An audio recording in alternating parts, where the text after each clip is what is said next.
ಹೊತ್ತಲ್ಲಿ ರಾಜ್ಯಸಭೆ ಮತದಾನ ಶುರುವಾಗುತ್ತೆ. ಮೂರು ಪಕ್ಷಗಳಿಗೆ ದೊಡ್ಡ ತಲೆನೋವು ಶಾಸಕರನ್ನ ತಮ್ಮ ಬಳಿ ಹಿಡಿದಿಟ್ಕೊಂಡಿರೋದು. ಆಯಾ ಪಕ್ಷದ ಶಾಸಕರು, ನಾಯಕರು ಖಾಸಗಿ ಹೋಟೆಲ್ ಮತ್ತು ರೆಸಾರ್ಟ್ಗಳಲ್ಲಿ ಶಾಸಕರು ಕೂಡ ಬಿಡಾರ ಹೂಡಿದ್ದಾರೆ.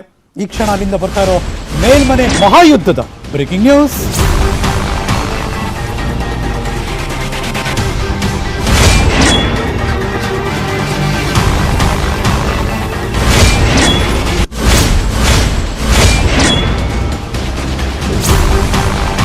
ಅವ್ರನ್ನೆಲ್ಲ ಹಿಡಿದಿಟ್ಕೊಳ್ಳೋದೇ ಈಗಿರುವಂತ ದೊಡ್ಡ ಚಾಲೆಂಜು. 3 ಜನ ದಿಗ್ಗಜರೇ ಏಜೆಂಟ್ ಆಗಿ ಕೂತಿರ್ತಾರೆ. ಇನ್ನು ಇವ್ರನ್ನೆಲ್ಲ ಒಂದ್ ಕಡೆ ನೆನ್ನೆಯಿಂದ ಕಲೆ ಹಾಕಿ ಅವ್ರನ್ನ ವಿಶ್ವಾಸಕ್ಕೆ ತಗೊಂಡು ಅಲ್ಲಿಂದ ನೀಟಾಗಿ ಕರ್ಕೊಂಬಂದು ಯಾರು ಮಿಸ್ ಆಗಲ್ಲ. ಓಕೆ, ಅದ್ರ ಓಟ್ ಹಾಕ್ಬೇಕಾರೆ ಇಲ್ಲೂ ಮಿಸ್ ಆಗಬಾರ್ದು ಅಂತ 3 ಜನ ದಿಗ್ಗಜ ಏಜೆಂಟ್ಗಳು. ಸೊ ಪ್ರತಿ ಹಂತದಲ್ಲೂ ಅವರ ನಡೆ. ಯಾಕೆಂದರೆ ಮುಂದಿನ ವಿಧಾನಸಭೆ ಚುನಾವಣೆಗೆ ಅವ್ರಿಗೆ ಬಿ ಫಾರ್ಮ್ ಬೇಕು ಅಂದರೆ ಏನು ಪಕ್ಷ ಹೇಳುತ್ತೆ ಆ ಪಕ್ಷದ ಕೆಲಸ ಮಾಡಿ ಅವ್ರಿಗೆ ಓಟ್ ಹಾಕಿ ಅಷ್ಟೇ. ಹಾಗಾಗಿ 4ರ ಅಭ್ಯರ್ಥಿ ಯಾರು ಗೆಲ್ತಾರೆ ಅನ್ನೋದು ಕೊನೆ ತನಕ ಇರುವ ದೊಡ್ಡ ಪ್ರಶ್ನೆ. ಯಾವ ಹಂತದಲ್ಲಿ ಯಾರು ಹೆಂಗೆ ಬದಲಾಗುತ್ತಾರೆ, ಯಾರು ಸ್ಯಾಕ್ರಿಫೈಸ್ ಮಾಡ್ತಾರೆ, ಅಥವಾ ಯಾರು ಯಾರನ್ನು ಆಮಿಷ ಒಡ್ಡಿಯೋ, ರಣತಂತ್ರ ರೂಪಿಸಿಯೋ, ಕುತಂತ್ರ ಮಾಡಿಯೋ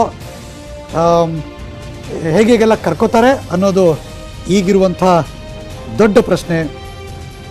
ಇದು ಇವತ್ತಿನ ರಾಜ್ಯಸಭಾ ಚುನಾವಣೆಗೆ ಸಂಬಂಧಪಟ್ಟಕ್ಕೆ ಬರ್ತಿರುವಂಥ updates. Let's wait and watch. JDSನ ಟೆನ್ಷನ್ ಏನು ಗೊತ್ತಾ? 32 ಶಾಸಕರಿದ್ದಾರೆ, 27 MLAಗಳು ಹೋಟೆಲ್ನಲ್ಲಿದ್ದಾರೆ. ಮಿಕ್ಕಿದ 5 ಜನ ಎಲ್ಲೋದ್ರು? ಈಗ ಬರ್ತಿರುವಂಥ ಬ್ರೇಕಿಂಗ್ ನ್ಯೂಸ್. ಅವ್ರಿಗೂ ಅಡ್ಡ ಮತದಾನದ ಟೆನ್ಷನ್ ಇದೆ.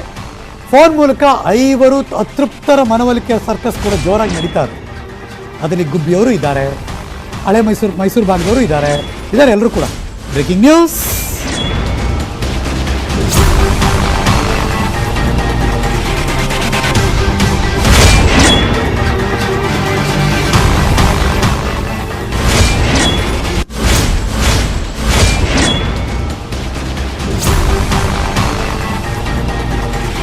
ಐವರು ಅತೃಪ್ತರ ಮನವೊಲಿಕೆಗೆ HD ಕುಮಾರಸ್ವಾಮಿ ಅವರು ಸರ್ಕಸ್ ಮಾಡ್ತಿದ್ದಾರೆ. ಈಗಲೂ ಕಾಂಗ್ರೆಸ್ ಶಾಸಕರ ಬೆನ್ನು ಬಿದ್ದಿದ್ದಾರೆ JDSನವರಂತೆ. ನಿಮ್ಮ ಬಳಿ ಸಂಖ್ಯಾಬಲ ಇಲ್ಲ, ನಮ್ಮ ಬಳಿ ಮತ ಜಾಸ್ತಿ ಇದೆ ಅಂದರೆ ನೀವು 22, ಎರಡನೇವ್ರು ಗೆಲ್ಸೋಕ್ಕೆ ನಾವು ಮೊದಲನೇವ್ರು ಗೆಲ್ಸ್ಕೊಳ್ಳೋಕ್ಕೆ 32 ಇದ್ದೀವಿ, ನಿಮಗಿಂತ ಜಾಸ್ತಿ ಇದ್ದೀವಿ, ನಾವ್ಯಾಕೆ ಅಂತ ಅವರು JDS ಬೆಂಬಲಿಸಿ ಅಂತ HD ಕುಮಾರಸ್ವಾಮಿ ಅವರು ನೆನ್ನೆ ಟ್ವೀಟ್ ಮಾಡಿದ್ರು, ಮಾತಾಡಿದ್ರು. CM ಇಬ್ರಾಹಿಂ ಮನವಿ ಮಾಡ್ಕೊಂಡ್ರು, JDS ಶಾಸಕ ನಾನು, JDSಗೆ ಮತ ಹಾಕ್ತಿ, ಅಡ್ಡ ಮತದಾನ ಮಾಡಲ್ಲ ಅಂತ ಗೌರಿಶಂಕರ್ ಬೆಳಬೆಳಗ್ಗೆ ಸ್ಪಷ್ಟನೆ ಕೊಟ್ಟಾಯಿತು.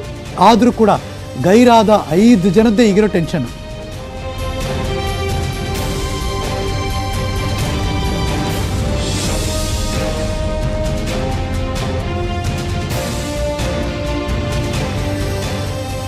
JDSನ ಅಖಾಡದಲ್ಲಿ ಏನೇನು ನಡೀತಾ ಇದೆ ಮಾಹಿತಿ ಕೊಡೋಕ್ಕೆ ನನ್ನ ಸಹೋದ್ಯೋಗಿ ಅನಿಲ್ ಬಾಸ್ ಅವರು ವಿಧಾನಸೌಧದಿಂದ ಲೈವ್ ಜಾಯಿನ್ ಆಗ್ತಿದ್ದಾರೆ. Good morning Anil. ನಿಮ್ಮ ಹತ್ರ ತುಂಬ ಮಾಹಿತಿ ಪಡ್ಕೋಬೇಕು ಇವತ್ತಿನ ರಾಜ್ಯಸಭಾ ಚುನಾವಣೆಗೆ, ಅದರಲ್ಲೂ JDS ಅಂಗಳದಲ್ಲಿ ಏನು ನಡೀತಾ ಇದೆ ಅಂತ. ಅದರೊಂದು ಚಿಕ್ಕ ಬ್ರೇಕ್ ತೊಗೊಂಡ್ಬರ್ತೀನಿ. ಅನಿಲ್ ಬಾಸ್ ಅವರು ಮಾತಾಡ್ತಾರೆ. ಬ್ರೇಕ್ ಆದಮೇಲೆ ಎಲ್ಲೂ ಹೋಗ್ಬೇಕಾಯ್ತಾ.